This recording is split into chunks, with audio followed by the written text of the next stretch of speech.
Good day, my name is Christian J. Nardo. Today, I will demonstrate the learning I have learned from this training. The topic I will discuss is mailing in Microsoft Word. Thank you for the knowledge. Okay? So now, ito kasi yung pinaka natutuhan ko o pinaka nagustuhan ko on this training. So, now first, siyempre kailangan may list tayo dito sa Excel ng mga students natin. And then, siyempre meron tayong dapat for example, ang gagawin mo for mailing is certificate of enrollment, certificate of appreciation. So, iba't ibang certificate na gusto nyong ilagay sa mga students natin. Para ito kasi magagamit natin ito para mapadali yung trabaho natin. Para hindi na natin i-manual. For example, ito, student name, di ba ilalagay natin, i-manual pa natin. So, ng mailing, hindi na po. Mas mapapadali yung trabaho natin at hindi na po natin i-manual na itatype doon sa Microsoft Word or anumang, halimbawa, Microsoft Word or Docs doon sa So, ang gagawin natin is mailing. So, dito, ilalagay natin is, halimbawa, student ID number, tuition season, hindi na natin siya i-manual. So, ang gagawin natin, pupunta tayo ng Excel. Ayan. Excel. Alright? So, sa Excel, makikita natin dito, ayan yung mga yan, no? Susulat natin dito, for example, name. Okay, last name. Siyempre, last name. Ang nasa last name lang naman yan, first name, mga label lang yan, guys. Okay? Label lang yan na mga For example, yan, LRM. Tapos, ano pa yung hingi dito? Student number, institution, school, CYA, or yung sex, kung she or he, di ba? Then, course, automotive, for example. And then academic year. For example, first sem. Alright? First sem. So, label lang naman to nasa taas. Ilalagay mo na dito, halimbawa, pangalan ko, Nardo, CJ. Yan. And then, LRN, for example, susulat ka ng LRN, etc. Ikaw na bahala dyan, no?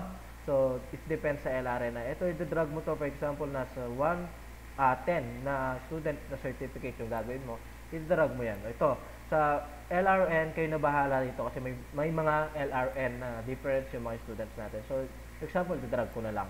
Okay, and then sex, pwede siyang he, pwede siyang she, he, so, etc.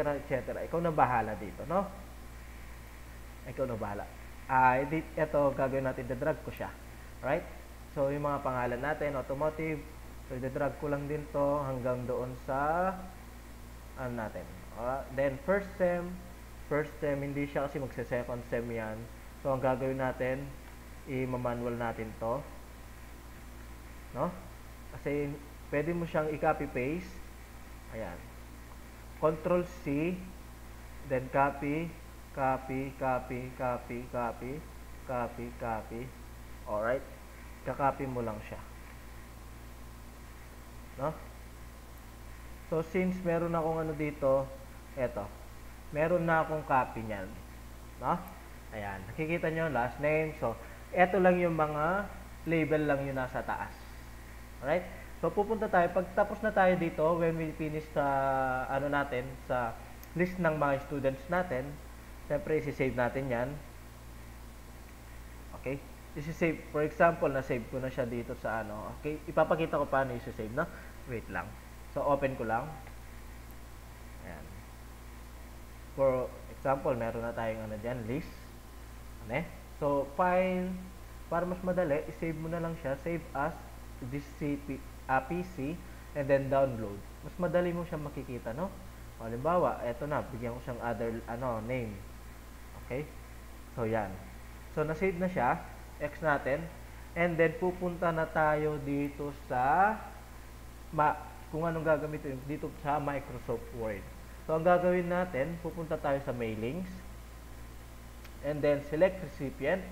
Use existing list. Ulitin ko. Punta tayo ng mailings. Select recipient. And then, use an existing list. Pupunta tayo dun sa download kung nasaan yung ating file. For example, ito yung files natin. No? So, click natin yan. I-click natin yan. Then, okay. Okay, pupunta tayo dyan sa select table. Then, okay. Right, okay na siya. So, pupunta tayo dito.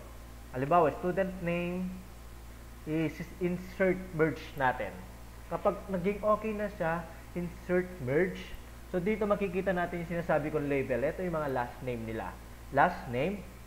And then, para may, ano siya, may comma siya, pindutin natin yung comma and then space, and then insert first name. Right? Yan. Pwede, ikaw din, kung pwede mo na rin siyang i-direct doon. No, mamaya, Then, student ID name or LRN. For example, LRN na lang siya, no? Hindi natin, ano. So, pindutin lang natin yung LRN. Right? And then, next institution. Ito yung pangalan ng school, for example. So, pipindutin natin yung school. Alright? And then, scores. Ay, ito muna, she or he, yung ano niya, sex. Di ba? So, pipindutin natin yung sex.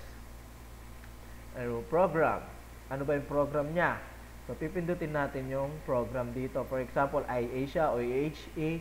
Pipindutin natin dito yung course. Right? Bigyan lang natin ng label. And then, academic year. Nilagay ko kasi March, ano, so, hindi yun. Dapat first time. So, academic yun, day. And then, after natin siya mailagay lahat, right? After natin ma-insert yung merge fields, okay? Pupunta tayo dun sa finish merge field. Alright? So, edit individual documents. Alright? Ulitin ko, after natin ma-insert yung first merge field, punta tayo sa finish merge, and then, edit individual documents. Right? So, pindutin natin yan, all. No? Lahat na nasa list, dapat nandun. Kaya, all. Okay? So, okay natin. And then, yan. Tapos na po siya. Nakakapag-mailing na. Kung mapapadali po yung buhay natin. For example, nilagay ko yung pangalan ko, di ba? Nardo, CJ, tapos yung LRN, tapos yung CYA, tapos HE. Ay, HE.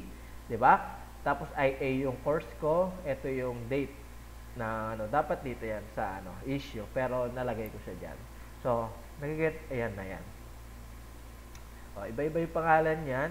Nardo Toto, Bacta Elizabeth, Reyes Evelyn, so, etc. So, yun yung natutuhan ko and mas mapadali at mas magagaan sa trabaho ko. So, thank you very much sa learning na i-share ninyo sa akin kasi mas na-apply ko sa buhay ko. Thank you very much.